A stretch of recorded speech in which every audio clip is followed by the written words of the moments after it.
ವಿದೇಶಿ ಪ್ರಯಾಣದ ಮೇಲೆ ಸೆಸ್, ತೆರಿಗೆ ಅಥವಾ ಹೆಚ್ಚುವರಿ ಶುಲ್ಕ ವಿಧಿಸಲಾಗುತ್ತಿದೆ ಎಂಬ ಮಾಧ್ಯಮದ ವರದಿಯನ್ನು ಪ್ರಧಾನಿ ನರೇಂದ್ರ ಮೋದಿ ತಿರಸ್ಕರಿಸಿದ್ದಾರೆ. ದೇಶದ ನಾಗರಿಕರಿಗೆ ವ್ಯಾಪಾರ ನಿರ್ವಹಣೆಯ ಸುಲಭೀಕರಣ ಮತ್ತು ಜೀವನ ಶೈಲಿಯನ್ನು ಸುಧಾರಿಸಲು ಸರ್ಕಾರ ಬದ್ಧವಾಗಿದೆ ಎಂದಿದ್ದಾರೆ.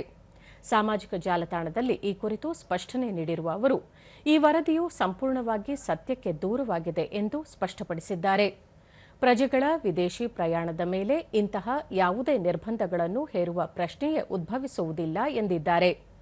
ಜನಸಾಮಾನ್ಯರ ದೈನಂದಿನ ಜೀವನವನ್ನು ಸರಳಗೊಳಿಸುವುದು ಮತ್ತು ಆರ್ಥಿಕ ಪ್ರಗತಿಗೆ ಪೂರಕ ವಾತಾವರಣ ನಿರ್ಮಿಸುವುದು ಸರ್ಕಾರದ ಮುಖ್ಯ ಉದ್ದೇಶವಾಗಿದೆ. ಇಂತಹ ಸಂದರ್ಭದಲ್ಲಿ ಸಾರ್ವಜನಿಕರಲ್ಲಿ ಗೊಂದಲ ಮೂಡಿಸುವ ಸುಳ್ಳು ಸುದ್ದಿಗಳನ್ನು ನಂಬದಂತೆ ಜನರಲ್ಲಿ ಮನವಿ ಮಾಡಿದ್ದಾರೆ. ಪ್ರಧಾನಿಯವರ ಸ್ಪಷ್ಟನೆಯು ವಿದೇಶ ಪ್ರವಾಸ ಕೈಗೊಳ್ಳುವ ಲಕ್ಷಾಂತರ ಭಾರತೀಯ ಪ್ರಜೆಗಳು ಹಾಗೂ ಉದ್ಯಮಿಗಳಿಗೆ ದೊಡ್ಡ ನಿರಾಳತೆ ತಂದಿದೆ.